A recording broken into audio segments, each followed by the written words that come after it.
여러분 아시는 분은 아시겠지만 제가 2년 전에 호주에서 외국인 노동자로 살았잖아요. 그래서 제가 주말에는요, 이 교회에서 사역을 하고요. 평일에는 어떤 곳에서 일을 했냐면요. 여러분 자동차를 보면 이 자동차 바퀴, 타이어 그 안쪽을 보면은 이 뭐라고 해야지? 동그란 그 은색 뭐 보신 분 계신가요? 동그란 은색 뭐 그 있어요. 그게 뭐냐면은 디스크 브레이크란 건데 이 디스크 브레이크와 그 디스크 브레이크를 촥 잡아주는 제동 장치인 브레이크 패드 이것을 수입해서 이 호주 전역에 이 판매하는 그런 웨어하우스에서 일을 했는데요. 여기서는요 매주 금요일 오후엔 창고를 대청소하는 시간을 가졌는데 그때 꼭 함께 병행하던 작업이 있었어요. 무엇이었냐면은 이 디스크 브레이크랑 브레이크 패드가 녹이 슬었거나 혹은 녹이 슬 것 같은 조짐을 보이잖아요. 그걸 구별해서요 따로 전용 오일로 깨끗이 닦아내는 작업의 시간을 항상 가졌어요. 왜 이런 작업을 매주 반복하여 가졌을까요? 만약 녹을 그대로 방치하게 되면요 상품 전체에 영향을 끼치고요 결국에는 상품을 판매할 수 없게 되고 또 폐기해야 하기 때문이었는데요. 오늘은 이스라엘의 5대 죄사 중에요 속죄제에 대해서 함께 살펴볼 것입니다. 속죄제가 가진 여러 가지 특이한 점이 있거든요. 그 중에서 바로 하나가 무엇이냐, 이 죄를요 반드시 닦아내고 씻어내야 할 오염물로 형성하고 있다는 것이에요. 오염된 것을 그냥 내버려두면 안 되겠죠. 브레이크 패드와 제가 좀 전에 설명드린 디스크 브레이크의 녹도 절대 그대로 방치해두면 안 되었던 것처럼, 그리고 매주 닦아내야 했던 것처럼 죄라는 오염물도 반드시 닦아내야 했는데요.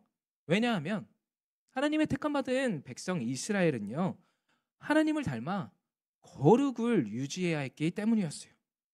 그래서 이 속죄자라는 제사가요 죄라는 오염물, 이 오염물을 닦아내지 않고 방치할 경우에 어떻게 되는지 그 심각한 결과에 대해 우리에게 알려주고 있는 제사인데요. 나뿐 아니라 내 주변 사람들, 또 내가 속한 공동체 전체에게 심각한 영향력을 끼칠 수 있다는 무서운 사실을 알려주고 있는 것이 바로 속죄제의 본문이에요. 그렇기 때문에 죄의 문제를 반드시 해결해야 함을 우리에게 분명히 알려주고 있죠. 여러분 혹시 아시면은 좀 입만 뻥끗하지 말고 자신 있게 좀 대답해 봐 주세요. 지난주 함께 나누었던 우리 제사의 이름 기억하시는 분 계신가요? 함께 나누었던 제사 이름. 맞아요. 순간 깜짝 놀랐네요. 우리 청년부 아닌 줄 알고 목소리를 내서 대답하길래. 화목제. 화목제는 유일하게 자원제로 드렸다는 사실을 우리가 함께 보았어요. 봉헌자가 하나님과 화해하는 기쁨을 누리고 그 기쁨에 감사한 마음으로 자원하여 제사의 자리로 나아갔던 것이 바로 화목제가 가진 특징이었잖아요. 그런데 속죄제는요 달랐어요. 하나님의 백성이라면요 그 누구라도 예외 없이 반드시 드려야만 했던 의무제였어요. 왜냐하면 제가 거듭해서 말씀드리겠지만 이 죄라는 오염물을 절대로 이스라엘 백성들이 그냥 방치해선 안 되었거든요. 자, 그런데 이렇게 의무제인 속죄제를 드려야 하는 이유가 좀 특이하거든요. 그 특이한 이유가 레위기 4장 2절 말씀에 나와 있는데요. 우리 화면을 보고 좀 함께 읽어보도록 하겠습니다. 시작. 너는 이스라엘 자손에게 다음과 같이 일러라. 어떤 사람이 실수로 잘못을 저질러 나 주가 하지 말라고 명한 것을 하나라도 어겼으면. 아멘. 여러분 또 제가 요청하지도 않았는데 우리 미디어 팀이 친절하게 강조를 해주어서 표시를 해주었어요. 자, 발견하셨나요? 발견하셔야죠. 빨간색으로 표시되어 있는데 속죄제는요 어떨 때 드렸다고요? 맞아요. 일부러 범한 죄를 용서받기 위해 드렸던 제사가 아니라 인간의 어떤 나약한 본성으로 인해 무심결에 실수로 저지른 죄나 정말 내가 죄가 죄인 줄 모르고 저질렀던 그 죄를 용서받기 위해 하나님께 드려야 했던 의무제였어요. 자, 이렇게만 설명하면 좀 이해하기 어렵고 너무나 그 범위가 광범위하니까 하나님께서 직접 말씀해 주신 사례를 통해서 구체적으로 어떤 상황 속에서 이스라엘 백성들이 이 속죄제를 드려야 했는지를 함께 보기를 원하는데요. 레위기 5장 1절 말씀에 그 사례의 첫 번째 사례가 나와요. 우리 함께 읽어보도록 하겠습니다. 화면을 보고 읽어볼게요. 시작. 누구든지 증인 선서를 하고 증인이 되어서 자기가 본 것이나 알고 있는 것을 사실대로 증언하지 않으면 죄가 되고 그는 거기에 대하여 책임을 져야 한다. 네, 말씀을 보면 예를 들어 이런 경우입니다. 두 사람이 있었어요. 처음에는 이 두 사람이 대화를 하다가 말다툼을 하였고요. 그 말다툼이 커져 몸싸움에 이르게 되었어요. 제가 룰루랄라 지나가다가 그 몸싸움의 장면을 목격하였다고 가정해 봅시다. 자, 이 두 사람이 심각하게 싸워 결국에 경찰이 출동하고 수사관에서 그 사건을 수사함의 잘잘못을 따지다가 그 자리에 제가 있었다는 것을 알고 증언을 요청한다면요. 그때 저는 어떻게 해야 되죠? 어떻게 해야 할까요? 제가 보고 있는 그대로 들은 것을 있는 그대로 말을 해야 할 의무가 있는데 막 귀찮다고 그 협조 요청에 응하지 않고 혹여나 위증하고 또는 내게 어떤 피해가 있을까 하여 진실에 대해 침묵한다면 하나님께서는 그 모습이 바로 속죄제를 드려야 할 죄가 된다고 지금 말씀하고 계시는 거예요. 내가 비록 직접적인 누구를 폭력한 가해자가 아니고 그런 범죄에 가담하지도 않았더라도요.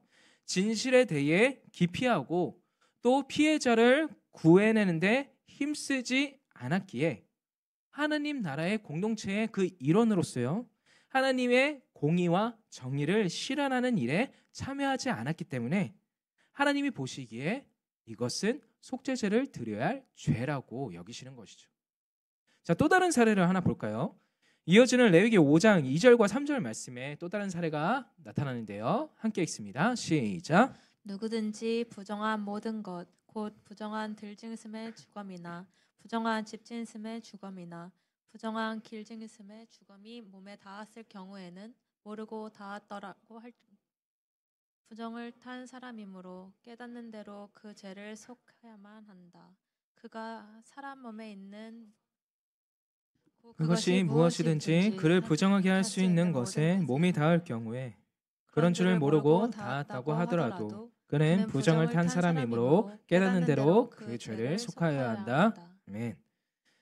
여러분, 하나님이 부정한 사체를 만지지 말라고 명령하셨다는 것, 율법 가운데 명령하셨다는 것은 좀 다 아는 사실이죠. 자, 그런데 이스라엘 백성들 중에 혹은 나중에 그 백성 공동체에 합류한 사람들 중에 이와 같은 사실을 모를 수도 있어요. 그렇죠? 그래서 정말 몰라서 길을 가다가 이 길목을 막고 있는 짐승의 사체를 치우기 위해 선한 의도를 가지고 그 길을 깨끗이 하기 위해 짐승의 사체를 만져서 치웠다고 한다 해도 어떻다고요? 하나님은 그 모습을 부정한 것, 죄로 여기신다고 말씀하셨어요. 따라서 몰라서 지은 죄라 한들 죄를 지었다는 사실은 변함이 없고 그리고 죄가 죄인 줄 나중에서라도 깨달았다면 그 즉시로 속죄제를 드려야 했던 것이죠. 정말 몰라서 그런 건데 그런 죄라면 좀 너그럽게 이해해 주시면 안 되나라는 생각이 들 수도 있어요. 제가 겪었던 한 일화가 생각나요. 뭐냐면은 제가 아내랑 호주에 도착하고 난 뒤 그 바로 다음 날에 그 교회 사람들과 함께 시드니 근교 바다로 놀러 가서 수영을 하려고 하는데 그 성도 한 분이 정색을 하시면서 주의해야 할 말씀 하나를 당부하시면서 말씀하셨어요. 무엇이었느냐? 만약에 잠수를 하다가 조개나 전복 같은 게 손에 잡혀도요. 절대 신나서 와, 나 전복 잡았다, 조개 잡았다 하고 들어 올리지 말라는 거예요. 왜 그럴까요? 이유를 들어보니까요. 이 시드니가 NSW주라는 곳인데 그곳 법상 이 일정한 크기가 안 된 전복이나 조개를 채취할 경우에 어마어마한 벌금을 물게 됐는데 실제로 저희가 도착하기 2주 전에 한인들이 관광객으로 놀러 와서 생각 없이 전복을 채취하다가 적발되었는데 각각 벌금이 얼마가 부과됐는지 아세요? 제가 이거 팩트 체크하기 위해 기사를 다시 한번 검색했어요. 얼마 정도 나왔을 것 같아요, 여러분? 많아야 100만 원? 1000만 원? 8천만 원이었어요. 한 사람당. 8천만 원이란 벌금을 선고받고요. 그리고 그 즉시 추방되는 일이 뉴스에 나왔으니까 조심하라고 하더라고요. 여러분, 우리나라에서 이 바닷가에서 놀다가 조개나 전복 몇 마리 잡는다고 뭐라 하는 사람 있어요? 그냥 뭐 혹여나 해양경찰이 발견하더라도 제가 생각했을 때는 구두로 주의를 주고 말 것 같은데, 그렇죠? 그래서 이 한인 관광객들은 정말 아무 생각 없이 그 조개를 기쁜 마음으로 캤을 텐데, 그게 이제 그 바닷가에서 수영하던 호주 주민한테 걸려서 바로 신고를 당한 거였어요. 당연히 사정사정하면서 정말 몰라서 그런 거다, 한 번만 봐달라, 다시는 안 그러겠다 신신당부해봤지만 어떻게 됐을까요? 제가 기사로 팩트체크했다고 했죠. 법이 집행되었어요. 아무리 외국에서 온 관광객이라 할지라도 규정대로 법을 집행한 것이에요. 왜냐하면 호주는 이 자연을 지키기 위한 법에는 엄격한 규정을 두고 시행하고 있는 나라거든요.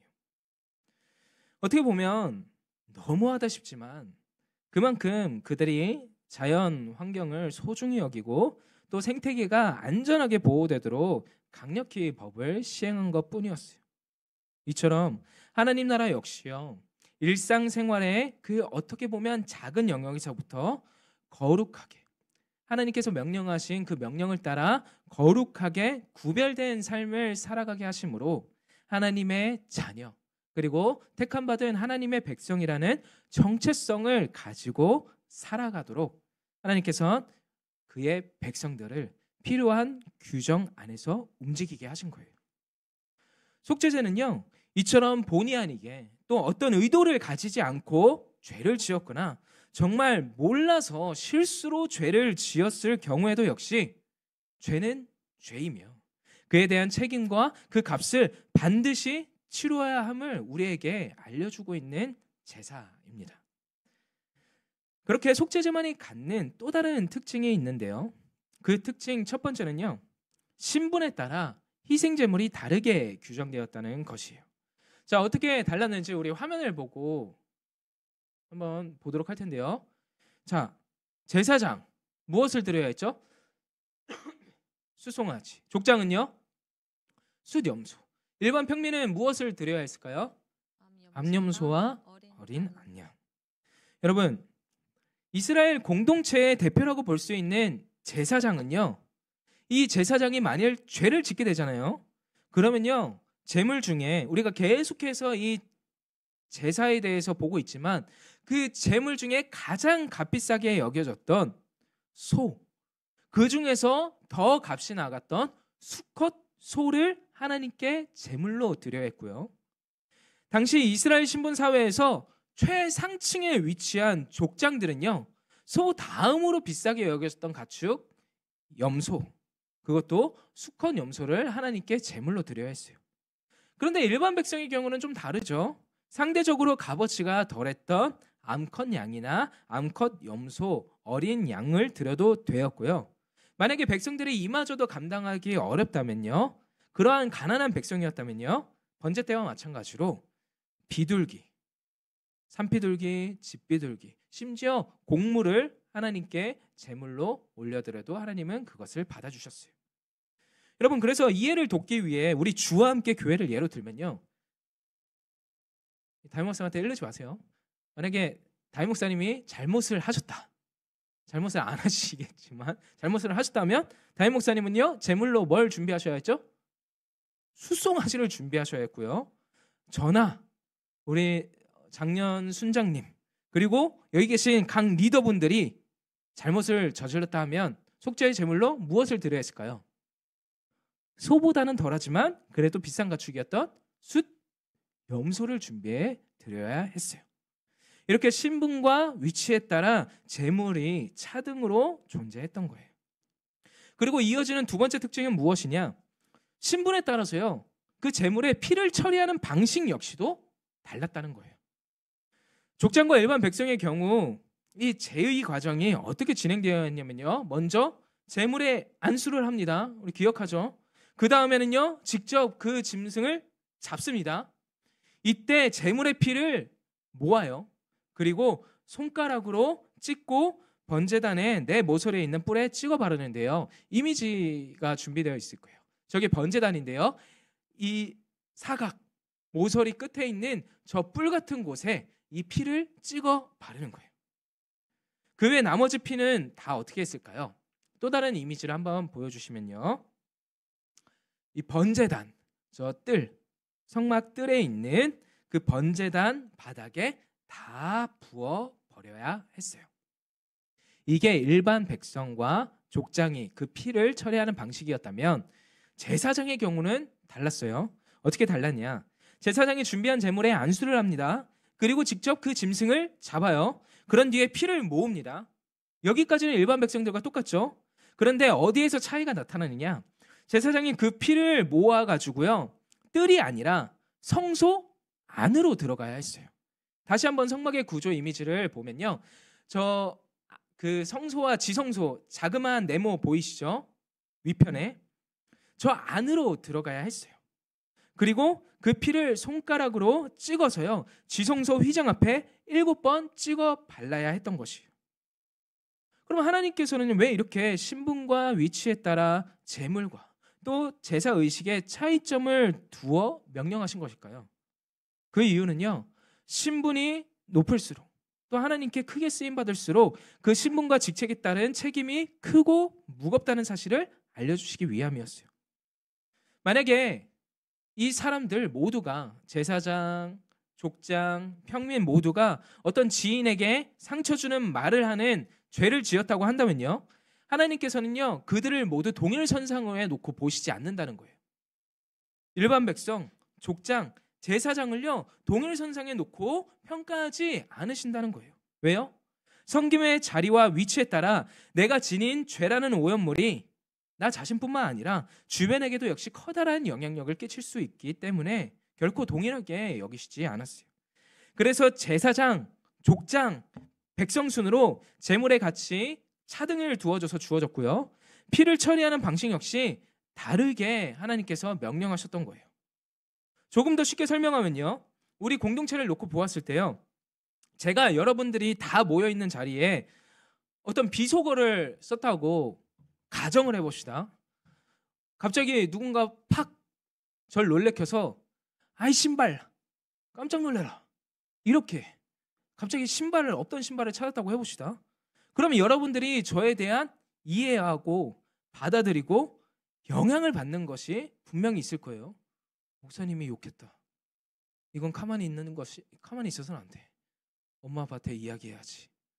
그리고 어떻게 우리 목사님이 욕할 수 있지? 이런 반응들이 나타날 수 있는데, 반면에 이 예배의 자리에 나온 청소년 아이가 한 명 있다고 가정을 해봅시다. 그 아이가 똑같은 상황에서 똑같은 비속어를 했다고 할 때 여러분들이 이해하고 영향을 받고 받아들이는 것에 분명한 차이가 있을 수밖에 없다는 것이죠. 마찬가지예요.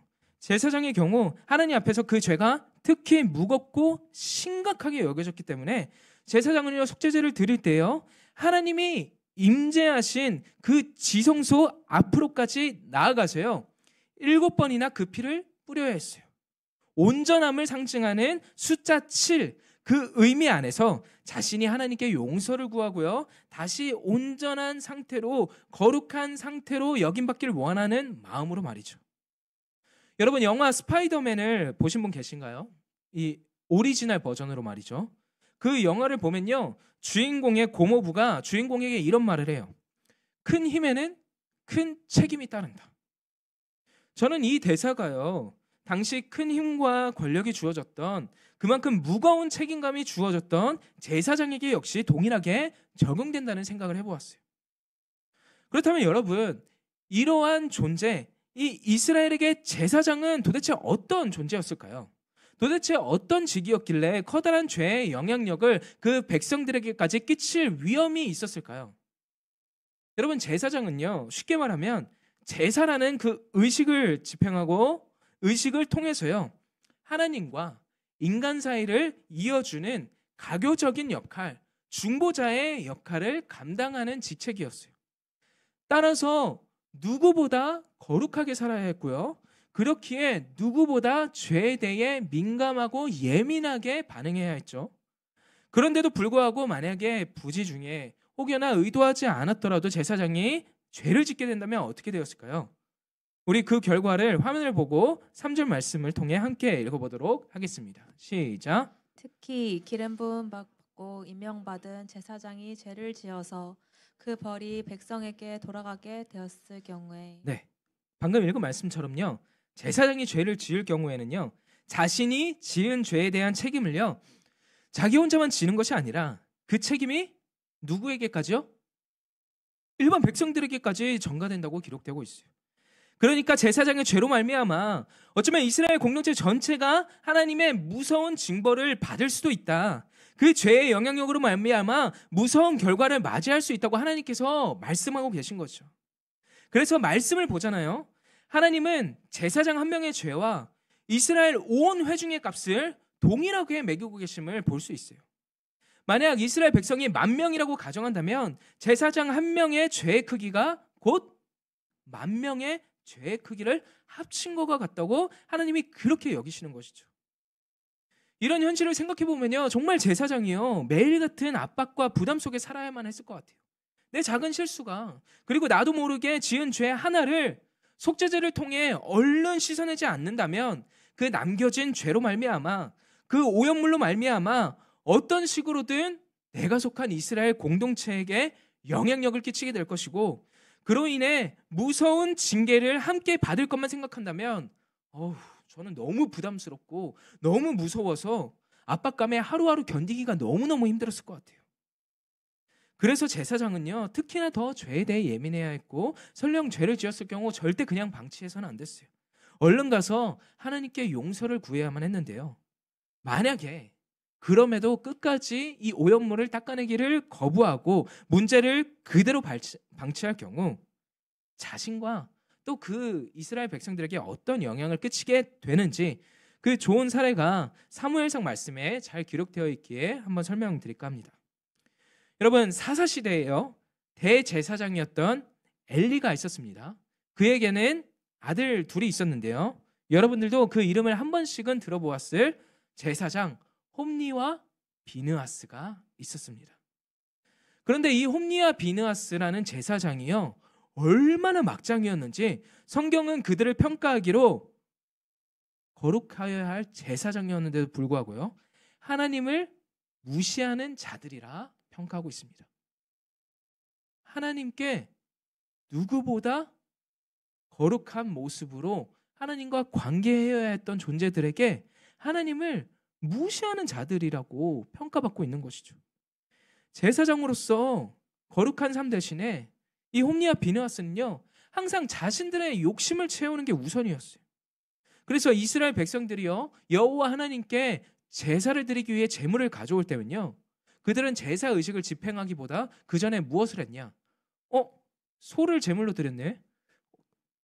안심이랑 등심이랑 좋은 부위 일단 가져와봐. 하나님께 드려야 되잖아요. 뭐 하세요? 아니야, 내가 제사장이니까 일단 가져와봐. 내가 알아서 처리해줄게. 그렇게 고기를 괄취하면서 자신들의 배를 채우고, 그로 인해 봉헌자가 온전히 이 제사장들로 말미암아 하나님께 제사를 올려드리지 못하는 큰 죄악을 서슴없이 저질렀어요. 또 제사장으로서 일반 백성들보다 더 정결하게 살아야 할 그들이요, 아무 여자들과 동침하는 음란의 죄악 역시도 서슴없이 저질렀는데요, 무엇보다 이들에게 회개의 기회가 끊임없이 주어졌음에도 불구하고 그들은 제사장으로서 얼른 속죄의 자리로 나아가지 않았어요.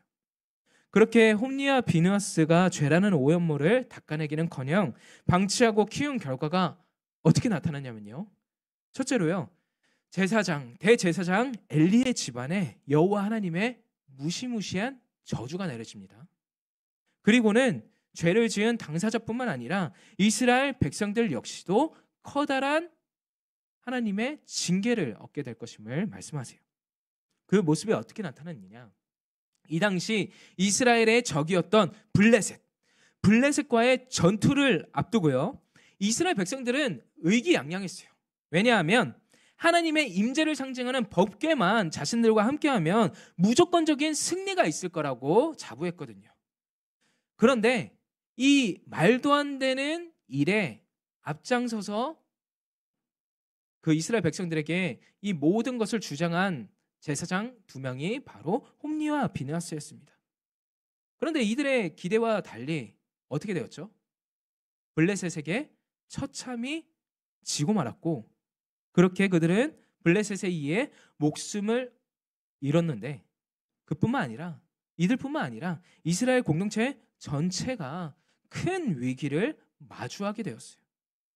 제사장 1명, 2명의 죄로 말미암아 공동체 전체가 커다란 죄악의 영향력 속에 들어갈 수밖에 없었던 것이죠. 너무 무섭죠. 제사장이 짓는 죄가 가진 그 영향력과 파괴력, 그 죄의 문제를 속히 해결하지 않는다면 나뿐 아니라 우리 속한 공동체 역시도 망치게 될 수 있다는 그 사실이 말이에요. 그런데 여러분 그거 아시나요? 예수 그리스도로 구원받은 내가, 여기 계신 여러분들이요, 제사장이에요. 우리 그 사실을 증거하는 말씀, 베드로전서 2장 9절 말씀을 한 목소리로 읽어볼까요? 시작. 너희는 택하신 족속이요 왕 같은 제사장들이요 거룩한 나라요 그의 소유가 된 백성이니. 아멘. 예수님께서 자신을요 단번에 속죄제물로 드리심으로요 우린 거룩이라는 조건을 갖추게 되었어요. 그래서 예수님을 나의 구원자라 믿음으로 고백하는 그 누구라도요 하나님 앞으로 직접 나아갈 수 있게 되었죠. 다시 말해 하나님과 대면할 수 있는 제사장으로서의 특권과 책임 역시도 주어졌다는 거예요. 여러분이 좋든 싫든 원하든 원치 않던 간에 부정할 수 없는 것이 바로 내가 부름받은 제사장이 되었다는 사실이에요. 그래서 종교개혁자 마틴 루터 역시도요 모든 신자가 곧 제사장 신분을 가진다고 선언하면서 만인 제사장설에 대해서 강력하게 강조하였던 것이죠. 카톨릭 안에서 교황과 사제들만이 아니라 예수님을 나의 구원자라고 믿는 우리 모두가 바로 제사장이라고 강력하게 이야기한 것이에요. 따라서 우리는요 제사장으로 하나님께 직접 나아가 구할 수도 있고요, 하나님을 예배할 수도 있고요, 믿지 않는 사람들에게 복음을 전하여 그 사람과 하나님 사이에 가교적인 역할을 하며 중보하는 역할을 할 책임 역시도 주어졌어요. 그런데 이 말은 곧 제사장으로서 내가 갖는 죄의 영향력 역시도 분명히 존재한다는 사실을 알려주고 있어요. 얼른 내게 묻은 이 죄라는 오염물을요 깨끗이 씻어내지 않는다면요 그 문제가 나 하나로 끝나지 않고요 내가 맡은 공동체와 또 교사로서, 리더로서 다음 세대의 아이들에게, 또 순원들에게, 조원들에게, 팀원들에게 역시 그 오염물을 묻힐 수 있는 그런 영향력을 가지게 되었다고요. 리더 한 명의 죄가 곧 맡은 영혼들의 머릿수와 같다. 말씀을 토대로 한 이 내용이 그래서 제게도, 어쩌면 여기 계신 여러분 한 사람 한 사람에게도 새로운 부담감을 안겨주게 되는지 모르겠어요.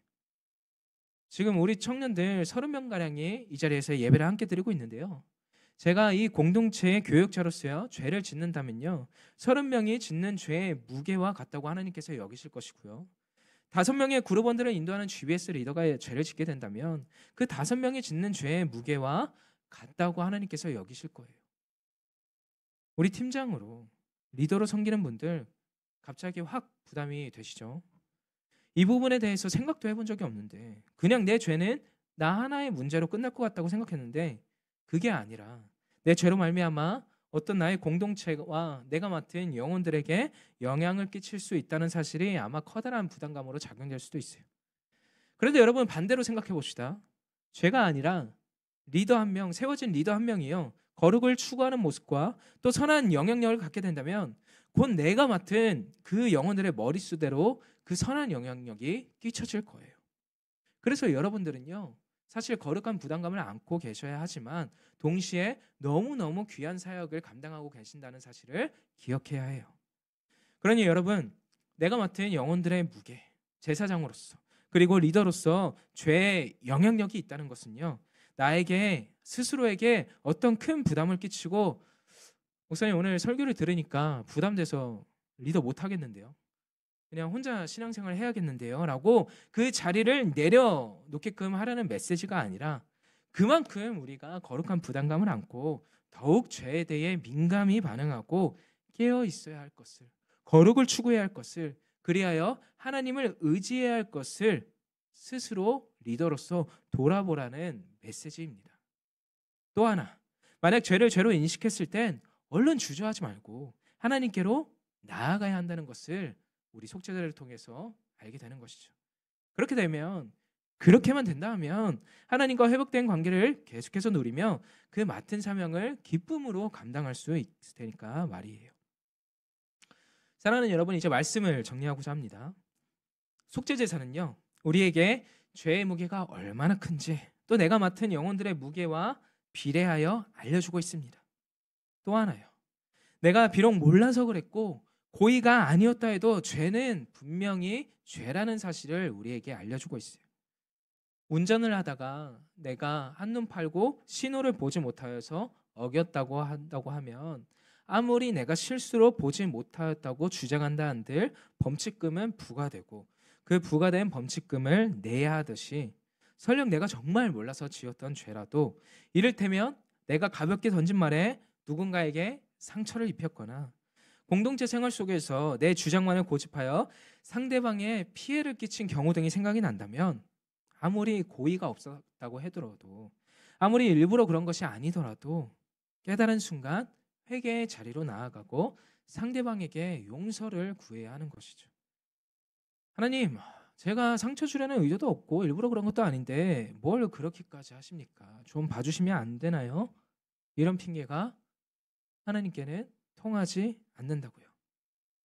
그래서 여러분, 제가 말씀을 준비하면서요, 주와 함께 청년부의 교육자로서 좀 저도 저의 의도와 다르게 여러분들에게 어쩌면 행동이나 말로 상처 주는 것들이 있을 수 있다고 생각해요. 그래서 여러분들이 혹여나 저로 인해 상처받은 것이 있다면 이 시간을 빌어 진심으로 좀 용서를 구하고 싶습니다. 제가 일부러 상처를 주려는 의도나 마음은 절대 가지고 있지 않아요. 이것은 진짜 솔직한 마음입니다. 다만 저 역시도 너무나 연약하여 더 세세하게 바라보지 못하고 더 큰 곳을 더 이렇게 넓게 바라보지 못하고 각각의 마음을 살피지도 못하고 또 더 말을 예쁘게 하는 법을 몰라서 가끔, 아주 가끔이겠죠, 가끔 여러분들의 마음에 스크래치를 낸 것이 있다면 여러분들도 좀 넓은 마음으로 용서해 주시기를 구합니다. 저도 오늘 말씀을 준비하면서 이것을 계기로 더욱더 좀 주변을 돌아보고 예민하게 깨어있도록 노력해야 한다는 것을 좀 깨닫게 되었던 것 같아요. 여러분, 우리는요, 이 죄라는 오염물을요 절대 묵혀두고 방치해서는 안 됩니다. 하나님이 속죄제라는 제도를 통해서 우리에게 알려주고 계신 그 원리를 우리가 깨달았다면요, 꼭 그 오염물을 씻어내는 자리로 나아가기를 사모해야 해요. 별 문제 아닐 것이라고 생각하고 또 작아 보이는 오염물을 방치할 경우에 결국에는요, 그 오염물이 퍼지고 퍼져 내 눈까지 가리게 될 것이고, 결국에 나는 스스로 하나님을 찾지도 바라보지도 못하게 될 수도 있어요. 그리고 그 더러움을요, 나뿐만 아니라 내 옆사람, 나의 가족, 나의 지인, 나의 공동체에게까지 묻힐 수 있는 그런 영향력이 여러분들에게 있습니다. 그래서 정말 별것 아닌 것처럼 보이는 작은 실수조차 우리 그냥 넘어가지 말고 좀 돌아보고 방치하지 않도록 합시다. 브레이크 패드의 그 녹슨 부분이 아무리 미세하다고 해도 매주 닦아내야 했던 것처럼 우린 그 죄라는 것을 닦아내는 자리로 나아가야 해요. 여러분, 오늘날 우리는 예수님으로 말미암아 송아지나 염소를 준비하지 않아도 되고요, 원하면 있는 자리에서 하나님께 기도로 간구할 수 있는 그 놀라운 특권이 주어졌어요. 근데 그것을 사용하지 않고 방치한다면 참 바보 같은 일이죠. 그 특권을 사용하여서 정말 매일매일의 삶 속에서 하나님께 속죄제를 드리는 것이죠. 여기 날마다 안 씻는 분은 안 계시잖아요. 그렇죠? 그래서 나의 장치를 한번 만들어 보는 것도 좋은 것 같아요. 실수로 지은 죄도 놓치지 않을 수 있도록 말이죠. 이를테면 매일 일기를 쓰고 내 모습을 돌아보고 기도한다든지, 공동체와 함께 서로의 영적 상태를 돌아봐주는 것과 삶을 나누는 것을 통해서 말이죠. 여러분, 우리 오염물을 방치하지 맙시다. 그리고 거룩을 사모합시다. 이 사실을 기억하고요, 우리 주신 말씀을 기억하며 함께 찬양의 자리로 나아가길 원합니다. 결국엔 주님을 바라보아야 합니다. 그래야 민감하게 깨어있을 수 있고요, 죄를 죄로 깨닫고 바로 주님 앞으로 나아가 용서를 구할 수 있습니다. 우리 이 사실을 기억하며 함께 주님을 보게 하소서 찬양 올려드리도록 하겠습니다. 나의 주님께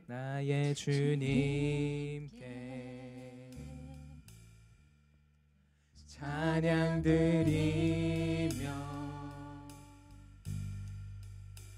그 크신 사랑 주임제 감사해. 어둠 속에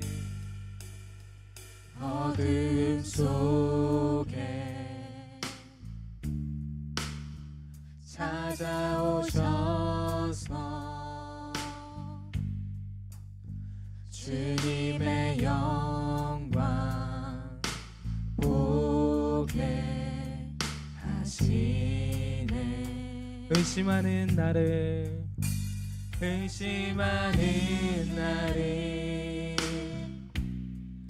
손 내밀어 잡아주시네. 두려움만 내려놓고 주 바라봅니다. 주님을 보게 하소서. 주님을 보게 하소서. 나를 붙드소서. 내 뜻과 내 생각 내려놓고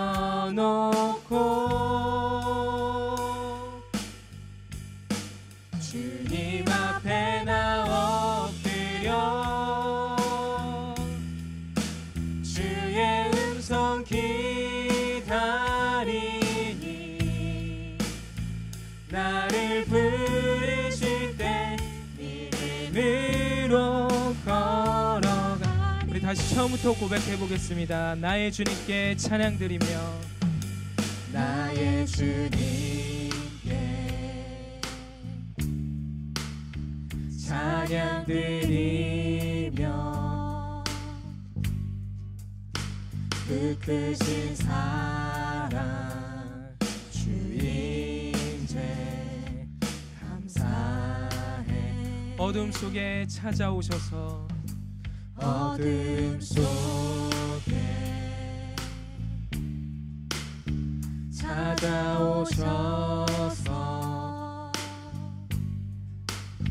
주님의 영광 보게 하시네. 의심하는 나를 손 내밀어 잡아주시고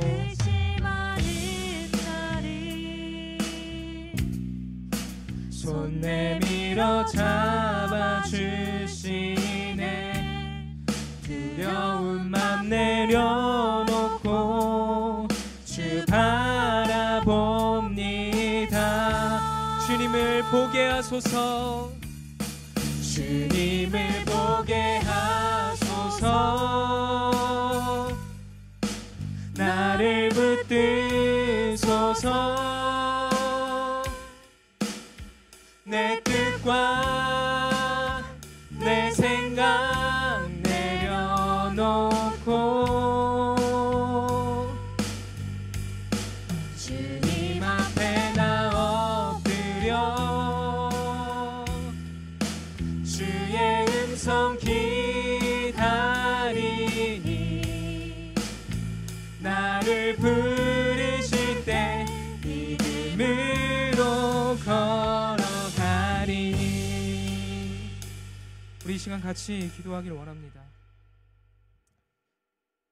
사랑하는 주님께서 나를 구원하여 주셨고 나는 주님으로 인하여 제사장이 되었습니다. 제사장으로서 아무리 내가 모르고 지었던 죄였다 할지라도 그 죄가 반드시 해결해야 하는 것임을 속죄제를 통하여 깨닫게 됩니다. 방치하면 안 되는 오염물임을 깨닫습니다. 주님, 제가 이전에 더러운 오염물을 그대로 방치하여 하나님을 바라보지 못하는 순간이 있었는데도 불구하고 그 심각성을 모르고 그대로 두었던 모습을 고백하오니 용서하여 주옵소서. 또한 주가 주신 거룩한 옷을 입은 제사장으로서 내가 가진 죄가 누군가에게 영향력을 끼칠 수 있다는 그 무서운 사실 역시 오늘 말씀을 통해 깨닫습니다. 거룩한 부담감을 안고 죄와 싸우며 주님을 바라볼 수 있도록 인도하여 주시옵소서. 그리하여 내가 죄의 영향력이 아니라 주님 안에서 선한 영향력을 끼치는 그 제사장의 역할을 감당하게 해달라고 우리 이 시간 간절한 마음으로 주여 한번 외치시고 기도하도록 하겠습니다. 주여, 아버지 하나님, 내가 가진 그 죄를 아버지 하나님 아무렇지 않게 오히려 내가 간직하고 키워나가는 어리석은 모습이 없기를 원합니다. 내가 이 시간 주님의 주신 말씀으로 설령 무지 중에 짓고 또 별건 아니겠지 생각하고 넘어간 죄가 있지 않는지는 돌아보게 됩니다. 아버지 하나님, 의도치 않더라도 내가 누군가에게 상처를 입혔다면 주님 용서하여 주시옵고 이를 통하여서 더욱 죄에 대해 예민하게 깨어있고 주님의 거룩한 백성이 걸어가야 할 길이 얼마나 세세하고 섬세하고 예민하여야 하는지 정말 주를 의지하고 돌아보아야 하는지를 기억하고 나아가기를 원합니다. 아버지 하나님, 그러나 이 죄를 깨닫는 것이 나의 본성으로 가능한 것이 아님을 고백합니다. 아버지 하나님, 나를 돌아봐 주시옵소서. 주님을 기억하고 주님이 허락하신 그 마음 가운데에 그리고 주님의 진리의 말씀을 비추어 아버지 하나님, 내가 죄가 죄인 줄 깨닫고 나아갈 수 있도록 역사하여 주시옵소서. 성령님, 내 안에 임재하시는 줄 압니다. 주님께서, 그 거룩한 주님께서 내 안에 임재하신 줄 압니다. 내가 그 더러움으로 말미암아, 더러운 오염물로 말미암아 그 주님을 바라보지 못하고 죄로 인하여 가리워진 눈으로 살아가는 것이 아니라 아버지 하나님, 그 오염물을 주 앞에 날마다 속죄제사를 통하여 깨끗이 치워내므로 주님께 시선을 고정하고 주님을 바라보고 주님께 목말라 할 수 있는 주의 자녀 되길 소원합니다. 아버지 하나님, 거룩을 사모할 수 있게 하여 주시옵소서. 더욱더 거룩을 사모할 수 있게 하여 주시옵소서. 내가 가진 그 죄의 영향력을 기억하고 그럴 수도 있다고 끝나는 것이 아니라 정말로 말씀에 순종하고 아버지 하나님 앞으로 나아가 그 죄를 용서받길 소원하고 다시는 같은 죄를 짓지 않겠노라고 다짐하는 신념 가운데에 주님 역사하여 주시어서 아버지 하나님, 정말 작은 부분에 하나라도 주님 앞에 죄를 짓지 않을 수 있도록 또 주님이 허락하신 그 거룩한 영향력을 끼칠 수 있도록 아버지 하나님 인도하여 주시옵소서. 허나 연약함을 고백하는 자에게 강인한 힘과 능력과 신령을 허락하사 내가 나를 의지하지 않게 하여 주시옵고 오직 주님이 주신 마음과 힘으로써 그 순종의 마음으로 나아갈 수 있도록 역사하여 주시옵소서. 아버지 하나님, 내가 나를 주장하지 않기를 원합니다. 내가 그럼에도 그 자리에 그대로 멈춰있지 않기를 원합니다. 하나님이 주신 마음이 있기에 그 거룩과 정결을 사모하고 나아가기를 원합니다. 아버지 하나님, 나를 나대로 내버려두지 말아 주시옵소서. 주 안에서 내가 나되길 소원합니다. 아버지 하나님, 나를 그 죄 있는 상태로 내버려두지 말아 주시옵소서.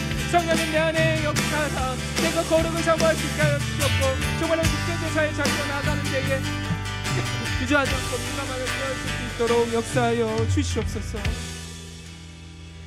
사랑하는 주님, 거룩한 삶을 살아간다는 것이 너무나 어렵습니다. 정말 내가 의도하지 않는 부분도, 내가 실수하는 부분마저도 죄라는 것을 생각할 때 때로는 너무나 숨이 막히고 어렵게만 느껴집니다.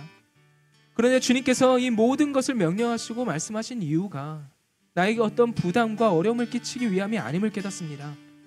거룩하신 주님이 정말로 아버지가 되시며 그의 자녀와 더욱더 세밀하게 수시로 그리고 친밀하게 교제하고 싶으시기 때문에 우리에게 계속해서 거룩의 자리로 나아가게끔 더욱더 거룩을 사모하게끔 이 귀한 속죄제라는 그 의식을 허락하신 줄 믿습니다. 아버지의 마음, 아버지의 사랑을 기억하고 우리가 속죄제라는 그 의식이 작은 실수라도 죄라고 여기는 그 모든 것이 부담으로 여겨지는 것이 아니라 하나님과 더욱 가까이 하기 위해, 더욱 예민하게 반응하기 위해 작은 부분에서부터 깨어있음을 깨닫게 되오니 주님, 이 사실을 알고 깊이 깨닫고 정말 제사장으로서 거룩한 부담감을 안고 일상 가운데에 그 역할을 감당할 수 있도록 인도하여 주시옵소서. 죄를 그냥 방치하지 않게 하여 주시옵소서. 죄라는 오염물을 그냥 두지 않게 하여 주시옵소서. 내 안에 내주하신 성령님, 계속해서 우리가 민감하게 그 나의 죄를 닦아낼 때에 더욱더 깊이 그리고 뜨겁게 역사하여 주시옵고, 우리는 주와 동행하로 말미암아 정말 주께 와서 나에게 역사하시는 그 은혜가, 그 사랑이 얼마나 큰지 바라보며 또 삶 가운데에 나의 지체들에게 그리고 우리 공동체에게 그렇게 선한 영향력과 사랑을 흘려보낼 수 있는 한 사람 한 사람이 될 수 있도록 인도하여 주시옵소서. 감사합니다. 주님, 예수님의 이름으로 기도드리옵나이다. 아멘. 이제는 우리 주 예수 그리스도의 은혜와 하나님의 신실하신 사랑과 성령님의 감화감동 교통하심의 역사가 제사장으로서 내가 가진 영향력을 다시 한번 기억하고 죄라는 오염물을 그대로 방치하지 않고 날마다 주님 앞으로 나아가 깨끗이 씻기로 작정한 우리 모든 주와 함께 청년 공동체 가운데에 지금부터 영원토록 함께 있을지어다. 아멘.